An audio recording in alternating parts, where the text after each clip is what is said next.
Welcome back to my channel. Sebelum nonton video ini, jangan lupa subscribe, like, dan nyalakan lonceng notifikasinya ya. Cerita dimulai. Namaku Nadia. Aku lahir dengan kulit sawo matang, warna yang katanya eksotis. Tapi di sekolahku, kata itu terdengar seperti ejekan yang disamarkan. Sejak SD sampai SMA, aku selalu jadi bahan candaan karena warna kulitku. Setiap kali matahari terlalu terik, teman-temanku akan menertawaiku. Hati-hati Nad, nanti makin gosong. Aku hanya tertawa hambar, seolah tak peduli. Tapi setiap malam, aku akan berdiri di depan cermin, menatap kulitku yang menurutku terlalu gelap untuk disukai, sambil membayangkan bagaimana rasanya punya kulit seputih teman-temanku. Di sekolah, warna kulit ternyata bisa menentukan seberapa layak seseorang disukai. Yang berkulit putih selalu duduk di bangku depan, bukan karena pintar, tapi karena lebih enak dilihat. Guru sering memuji mereka, "Cantik sekali kamu hari ini," atau "Kamu pantas jadi contoh untuk yang lain." Aku hanya dapat komentar seperti, "Kamu rajin ya, tapi coba jangan terlalu sering main di luar, biar nggak tambah gelap." Rasanya seperti ditampar dengan senyum. Aku berusaha meyakinkan diri bahwa aku tak peduli, tapi hati kecilku menjerit. Kenapa putih selalu dianggap lebih baik? Pernah suatu kali, sekolah mengadakan lomba putri remaja sekolah. Aku tidak berniat ikut, tapi salah satu teman dekatku, Dina, mendorongku untuk mencoba. "Coba aja, Nad, kamu punya senyum manis loh." Aku menolak mentah-mentah. "Gak mungkin aku menang, Din. Kamu tahu sendiri kan siapa yang bakal dipilih?" Dan benar saja, dari sekian banyak peserta, yang terpilih semua berkulit putih, berambut lurus dan berhidung mancung. Saat pengumuman pemenang, aku hanya menonton dari kursi belakang sambil menahan perasaan campur aduk. Bukan iri, tapi kecewa karena bahkan di ruang sekecil sekolah, standar cantik sudah begitu berat sebelah. Sejak hari itu, aku mulai menjaga jarak dari banyak hal. Aku menolak ikut kegiatan yang membuatku harus tampil di depan orang. Saat guru menunjukku jadi pembawa acara, aku pura-pura sakit. Saat teman-teman mengajakku foto bareng, aku memilih jadi fotografernya saja. Aku pikir, lebih baik aku bersembunyi di balik lensa daripada jadi bahan tawa di depan kamera. Ibuku pernah bilang, "Kamu cantik kok, Nak. Cantik gak harus putih." Aku hanya tersenyum, tapi dalam hati aku merasa beliau hanya mencoba menghibur. Karena di dunia nyata, semua orang tahu putih tetap jadi ukuran utama.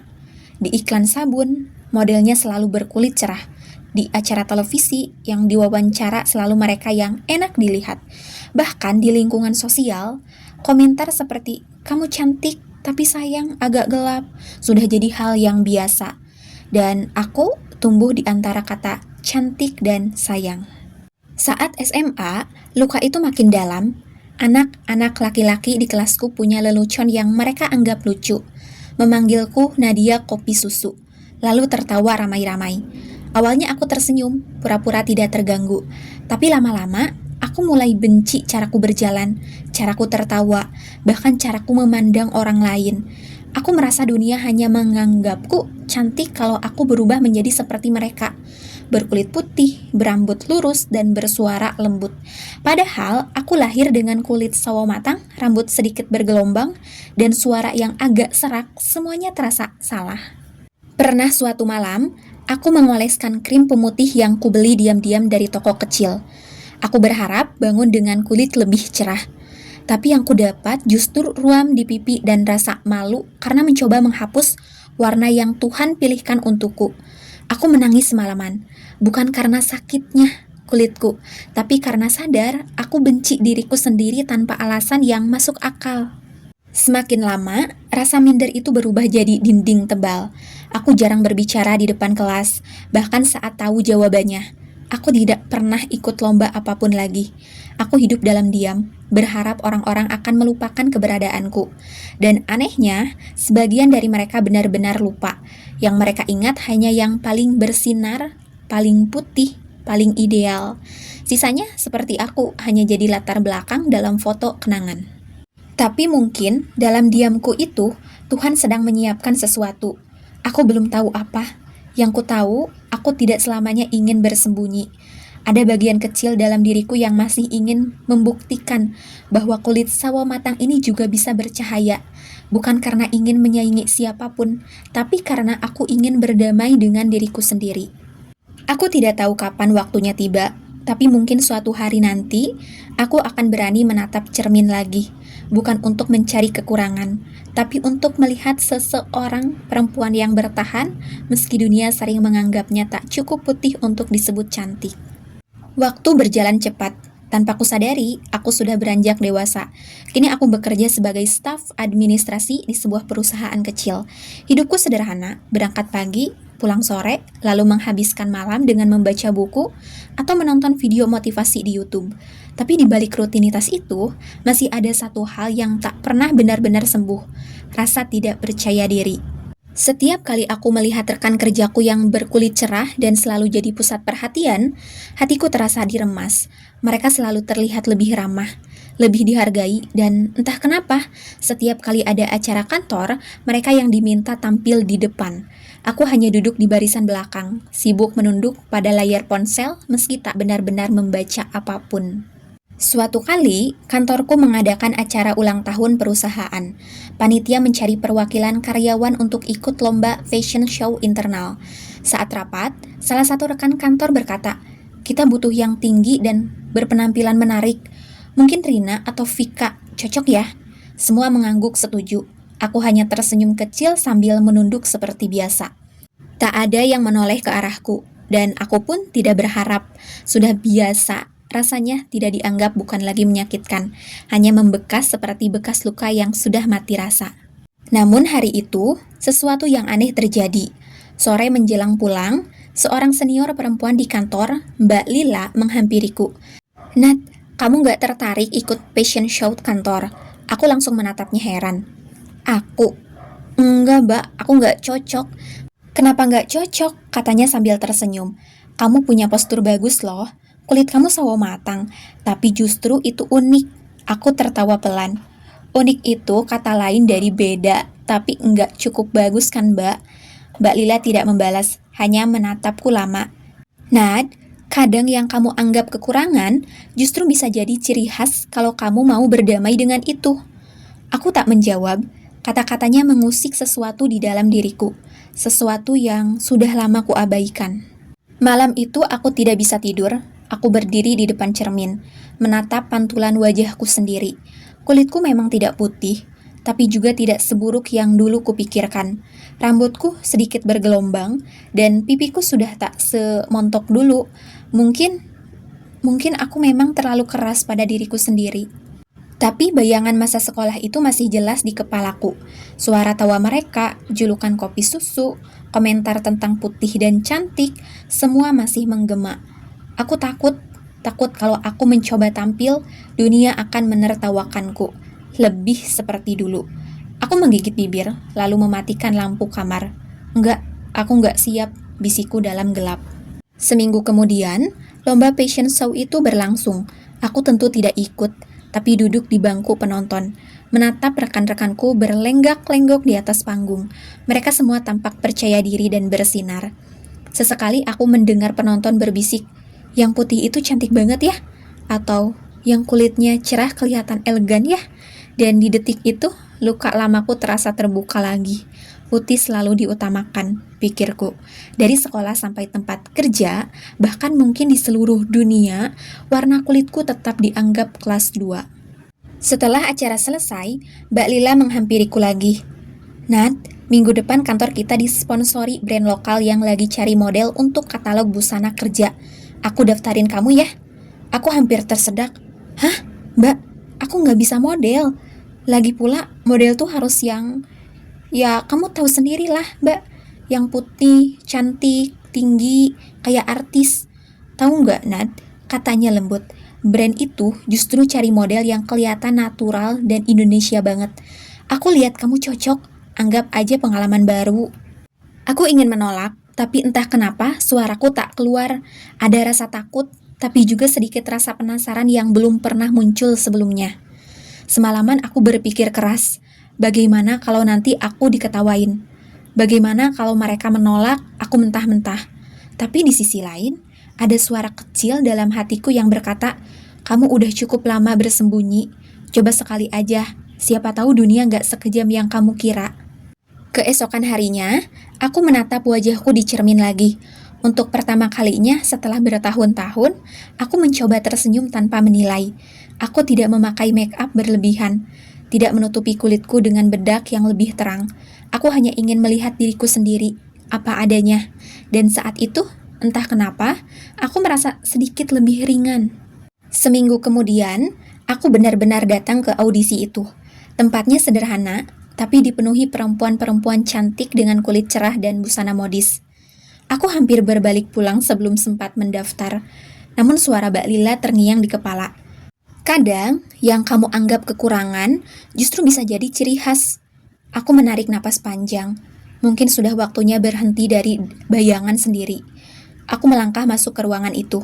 Langkah yang terasa kecil, tapi mungkin akan jadi awal dari sesuatu yang besar. Dan di sanalah, untuk pertama kalinya dalam hidupku, aku berdiri bukan untuk membuktikan aku cantik, tapi untuk membuktikan bahwa aku layak. Hari audisi itu datang lebih cepat dari yang kupikirkan. Sejak subuh aku sudah gelisah, duduk di depan cermin sambil menatap wajah sendiri yang entah kenapa terasa asing. Aku mencoba berbagai pakaian, tapi tak satu pun membuatku merasa cukup percaya diri. Aku tidak punya gaun mahal, tidak punya heels tinggi seperti kebanyakan peserta lain. Yang kupunya hanya keberanian kecil yang terus berdebar di dada, tipis tapi nyata. Aku menatap kulitku di bawah cahaya lampu. Masih sama, sawo matang dengan bekas luka kecil di siku kanan. Dulu aku benci melihatnya, tapi hari ini aku memutuskan tidak akan menutupinya. Aku mau datang apa adanya, bisikku pada pantulan wajahku. Mungkin ini pertama kalinya aku benar-benar berkata jujur pada diriku sendiri. Di lokasi audisi, suasananya ramai. Puluhan perempuan duduk menunggu giliran. Sebagian sibuk berselfie, sebagian lagi merapikan rias wajah mereka. Semua tampak begitu cantik, berkulit putih, bersinar di bawah lampu neon. Aku menunduk, merasa kecil, sampai seorang panitia memanggil namaku. Peserta nomor 27, Nadia. Langkahku terasa berat saat naik ke panggung kecil itu. Aku bisa mendengar bisikan-bisikan halus dari beberapa peserta yang menunggu di belakang. Dia nggak kelihatan kayak model, warna kulitnya terlalu gelap ya. Suara-suara itu seperti anak panah yang menancap langsung ke dalam dadaku. Tapi anehnya, kali ini aku tidak berlari. Aku berdiri di sana, memaksa bibirku untuk tersenyum. Juri di depanku, 3 orang dengan wajah serius, memintaku berjalan 1 kali dari ujung ke ujung. Aku mencoba melangkah tegak, mengingat nasihat Mbak Lila. Gak usah takut salah, yang penting percaya diri. Setiap langkah terasa seperti perjuangan melawan suara kecil dalam kepalaku yang terus berbisik. Kamu gak pantas di sini. Namun, di tengah langkah itu, aku teringat sesuatu. Aku teringat masa kecilku. Saat aku menolak foto bersama teman-teman karena takut terlihat gelap, aku teringat malam-malam saat aku menangis diam-diam karena ingin jadi orang lain. Dan sekarang, di panggung kecil ini, aku sadar aku sudah terlalu lama membiarkan dunia mendikte nilai diriku. Aku tidak ingin terus hidup dengan rasa malu yang sama. Aku berhenti di ujung panggung, menatap para juri dengan senyum kecil. Bukan senyum palsu, tapi senyum yang datang dari keberanian yang baru lahir. Salah satu juri, seorang pria parubaya, menatapku lama. "Kenapa kamu mau ikut audisi ini?" tanyanya. Aku menarik napas panjang. Karena saya ingin tahu, apakah dunia sudah siap melihat kecantikan dari warna yang berbeda. Ruangan mendadak hening, juri itu tersenyum tipis. Sementara 2 juri lain saling menatap seolah tak menyangka dengan jawabanku. "Baik, terima kasih Nadia," kata mereka akhirnya. "Kamu bisa menunggu di luar." Aku melangkah turun dengan lutut gemetar. Aku tidak tahu apakah aku berhasil, tapi untuk pertama kalinya dalam hidupku, aku tidak merasa kalah. Di luar ruangan, aku duduk bersama peserta lain. Mereka sibuk membahas hasil audisi, membandingkan penampilan masing-masing. Aku hanya diam, masih memikirkan apa yang barusan terjadi. Tidak lama kemudian, panitia keluar membawa daftar peserta yang lolos ke tahap berikutnya. Aku tidak berharap banyak, tapi saat mendengar namaku disebut, Nadia nomor 27 lolos ke babak final. Rasanya seperti mimpi. Beberapa orang menatapku dengan tatapan tak percaya. Ada yang sinis, ada yang sekedar heran, tapi aku tidak peduli. Aku menunduk, tersenyum kecil sambil menahan air mata. Bukan karena merasa menang, tapi karena akhirnya aku berani menantang ketakutanku sendiri. Malamnya, aku menatap layar ponsel, membaca pesan dari Mbak Lila. Selamat, Nat. Aku tahu kamu bisa. Lihat kan, dunia nggak sekejam yang kamu bayangkan. Aku membalas dengan emoji senyum, tapi di dalam hati ada perasaan yang sulit dijelaskan. Bukan bahagia yang meledak-ledak, tapi tenang, seperti luka lama yang perlahan disembuhkan oleh cahaya kecil yang akhirnya kutemukan. Beberapa hari kemudian, sesi pemotretan untuk katalog busana kerja dimulai. Aku datang dengan wajah polos dan sedikit make up. Saat make up artis mengoleskan foundation di wajahku, dia sempat berkata, "Mau aku kasih tone yang lebih terang, Kak?" Aku tersenyum, "Nggak perlu, warna kulitku udah pas." Dia tampak kaget, tapi menurutku inilah langkah kecil yang dulu bahkan aku tak berani bayangkan. Saat hasil foto keluar, aku hampir tak percaya. Aku terlihat cantik, bukan versi cantik yang biasa aku pahami, tapi versi yang jujur apa adanya. Salah satu juri bahkan mengatakan aku punya aura natural yang khas. Dan entah kenapa, kalimat itu lebih berarti dari semua pujian tentang kecantikan yang pernah kudengar seumur hidupku. Malam itu aku menatap langit dari jendela kamar sambil mengingat kata-kataku di panggung. Apakah dunia sudah siap melihat kecantikan dari warna yang berbeda? Mungkin belum semua siap, tapi setidaknya aku sudah siap menerima diriku sendiri. Aku tidak tahu sampai sejauh mana langkah ini akan membawaku, tapi satu hal yang pasti, untuk pertama kalinya aku tidak takut dilihat. Aku masih ingat hari saat hasil pemotretan itu dipublikasikan. Katalog busana kerja itu diunggah ke media sosial brand lokal. Dan tanpa kusangka, fotoku mendapat banyak perhatian. Komentar demi komentar bermunculan, sebagian memuji, sebagian bertanya-tanya. "Cantik banget, natural banget warnanya. Akhirnya ada model yang gak diputihkan. Kulitnya sawo matang tapi elegan banget. Salut sama brand ini." Aku membaca komentar-komentar itu sambil menahan senyum. Dulu, setiap kali membaca komentar tentang warna kulit, hatiku selalu nyeri. Tapi kali ini rasanya berbeda. Bukan karena semua orang tiba-tiba memujiku, tapi karena aku tidak lagi merasa perlu membuktikan apapun. Beberapa hari kemudian, brand itu mengundangku untuk tampil di acara peluncuran koleksi terbaru mereka. Aku hampir menolak, bayangan masa lalu kembali menghantui. Bagaimana kalau aku salah jalan? Bagaimana kalau penonton menilai aku tidak pantas jadi model? Namun suara Mbak Lila lagi-lagi muncul dalam kepalaku. Berani tampil bukan karena kamu yakin sempurna, tapi karena kamu mau menghargai dirimu apa adanya. Aku pun datang, begitu berdiri di belakang panggung. Aku bisa melihat panggung, catwalk, dengan lampu terang dan penonton yang berdesakan. Dulu, pemandangan seperti ini pasti membuatku ingin bersembunyi, tapi kali ini jantungku berdetak bukan karena takut, melainkan karena antusias. Ketika namaku dipanggil, aku melangkah ke depan. Suara musik mulai mengalun. Langkahku seirama dengan irama yang bergema di ruangan. Untuk pertama kalinya dalam hidupku, aku berjalan bukan untuk membuat orang lain kagum, tapi untuk menunjukkan bahwa aku tidak malu lagi jadi diriku sendiri. Cahaya lampu menyorot kulitku, menampakkan warna sawo matang yang dulu sering diejek. Tapi kali ini, aku justru bersyukur karena di bawah cahaya itu, aku bisa melihat kilau hangat yang selama ini tak pernah kusadari.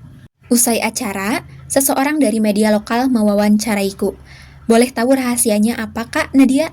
Kamu kelihatan percaya diri banget di atas panggung." Aku tersenyum. Dulu saya nggak percaya diri sama sekali. Tapi saya belajar, kalau kita terus menolak diri sendiri, dunia pun akan menolak kita. Percaya diri bukan soal fisik, tapi soal bagaimana kita menghargai apa yang kita punya. Wawancara itu viral, banyak yang membagikannya, dan beberapa brand kecil mulai mengundangku jadi model untuk produk mereka. Aku tidak pernah menyangka, dari seorang gadis yang dulu takut difoto, aku kini berdiri di depan kamera dengan senyum tulus. Namun, tak semua orang senang. Suatu malam, aku membaca komentar di salah satu postinganku. Cantik sih, tapi kalau kulitnya diputihin dikit pasti lebih bagus. Model kok gelap banget, ini tren baru apa gimana? Dulu komentar seperti itu akan langsung menghancurkan hariku. Tapi malam itu aku hanya tersenyum tipis. Aku tahu masih banyak orang yang belum siap menerima perbedaan. Dan aku tidak perlu memaksa mereka. Yang penting aku sudah berdamai dengan diriku sendiri. Beberapa bulan setelah itu, aku mendapat undangan menjadi pembicara di seminar kampus tentang self-love dan standar kecantikan. Aku sempat menolak, tapi panitia berkata mereka ingin menghadirkan sosok yang bisa menginspirasi. Lucu rasanya, aku yang dulu selalu menolak tampil di depan umum, kini diminta berbicara tentang penerimaan diri. Di atas panggung, aku menatap mahasiswa-mahasiswa muda di hadapanku. Wajah-wajah mereka mengingatkanku pada masa remajaku. Sendiri, canggung, penuh perbandingan, dan mudah terluka oleh komentar kecil. Aku berkata pelan. Dulu aku pikir aku harus putih biar bisa disebut cantik. Tapi ternyata yang membuatku tidak cantik bukan warna kulitku, melainkan caraku memandang diri sendiri. Suasana ruangan hening. Beberapa orang menatapku dengan mata berkaca-kaca. Aku melanjutkan. Kita hidup di dunia yang sering kali mengukur kecantikan dari satu warna saja. Tapi kalau semua bunga di taman warnanya sama, bukankah taman itu akan membosankan? Aku mendapat tepuk tangan panjang sore itu, tapi lebih dari itu, aku merasa lega. Seolah semua luka masa lalu yang pernah kutelan perlahan berubah jadi pelajaran berharga. Beberapa minggu setelah seminar itu, aku mendapat pesan di Instagram dari seseorang yang dulu pernah jadi teman sekelasku. Namanya Rika, salah satu yang dulu paling sering menertawakanku di sekolah.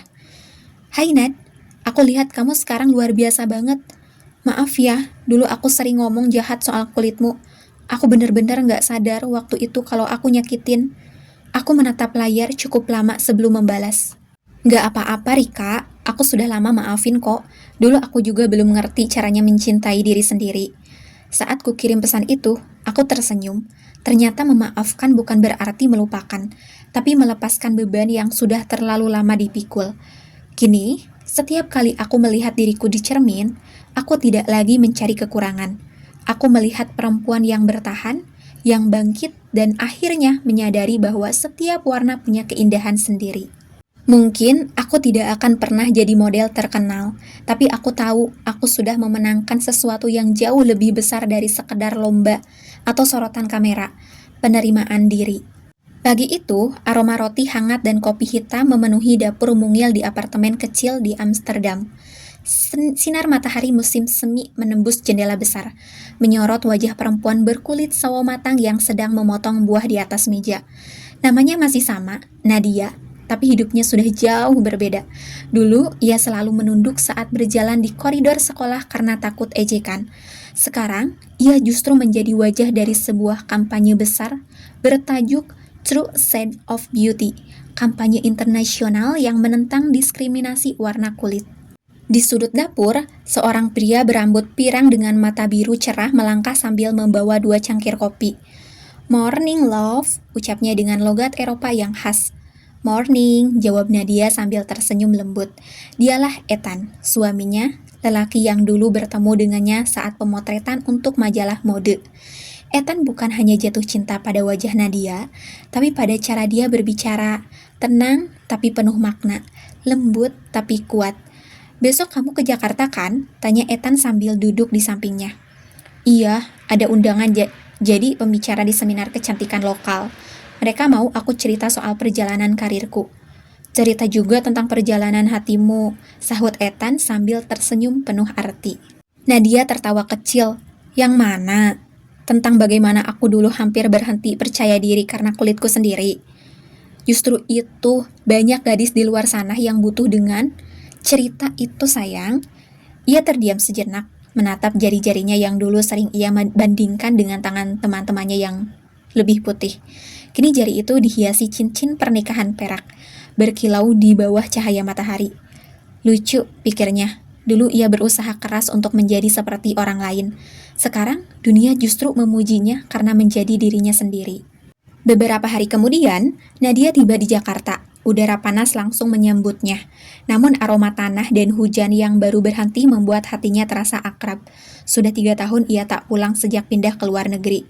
Di aula besar tempat seminar diadakan, ratusan orang duduk dengan wajah antusias. Ada remaja, ibu-ibu, mahasiswa, hingga profesional muda. Banner besar bertuliskan Beauty Beyond Skin Tone terpampang di belakang panggung. Ketika namanya dipanggil, tepuk tangan menggema. Nadia melangkah dengan percaya diri, mengenakan gaun sederhana berwarna krem yang kontras dengan kulit sawo matangnya. Namun kali ini, ia tidak merasa berbeda, ia merasa indah. Selamat pagi, suaranya lembut tapi mantap. Aku Nadia, dulu aku pernah berpikir kalau cantik itu harus putih. Aku tumbuh di lingkungan yang memujanya, dari iklan, dari sekolah, bahkan dari orang-orang yang tanpa sadar membuatku merasa kecil.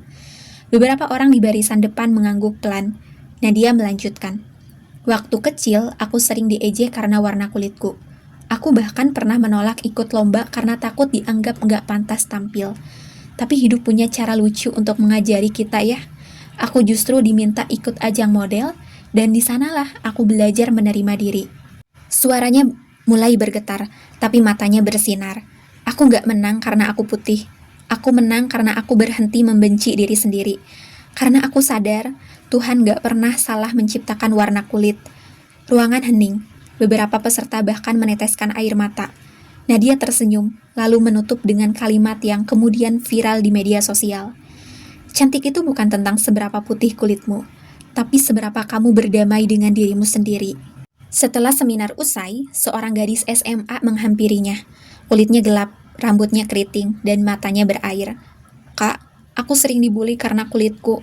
Tapi setelah dengar cerita kakak, aku jadi pengen mulai percaya diri, katanya dengan suara bergetar. Nadia tersenyum dan memeluknya. Kamu nggak harus jadi seperti orang lain. Kamu cuma perlu jadi versi terbaik dari dirimu sendiri. Pelukan itu hangat, sederhana, tapi penuh arti. Karena di mata Nadia, gadis itu adalah cerminan dirinya di masa lalu. Gadis kecil yang dulu memohon untuk diterima. Dan kini akhirnya bisa memeluk versi kecil dirinya sendiri dengan penuh kasih. Malamnya, Nadia berjalan di pinggir balkon hotel sambil menatap langit Jakarta. Lampu-lampu kota berkelip, tapi pikirannya justru mengembara pada perjalanan panjangnya. Tangisan di kamar mandi sekolah, ejekan tentang kulitnya, keraguan saat audisi pertama, kemenangan pertamanya di panggung model, dan akhirnya pernikahannya dengan Ethan, pria yang mencintainya tanpa syarat. Ia menghela napas lega. Kalau saja dulu aku tahu bahwa jadi berbeda bukan kutukan, gumamnya. Aku mungkin gak akan menghabiskan bertahun-tahun buat menyembunyikan diri. Ethan menelpon malam itu. Gimana seminarnya? Berjalan lancar, jawab Nadia sambil tersenyum. Aku rasa aku akhirnya pulang, bukan cuma ke kota ini, tapi ke diriku sendiri. Beberapa bulan kemudian, wajah Nadia terpampang di majalah mode terkenal dengan judul besar, The New Face of Confidence, dan di bawahnya tertulis kutipan kecil. Kecantikan bukan warna kulit, ia adalah keberanian untuk mencintai diri sendiri, apapun warnanya. Nadia menatap foto itu lama, lalu berbisik pelan. Untuk semua gadis yang pernah merasa tidak cukup, kamu cantik, bahkan tanpa harus menjadi putih. Terima kasih yang sudah nonton video aku. Bye-bye.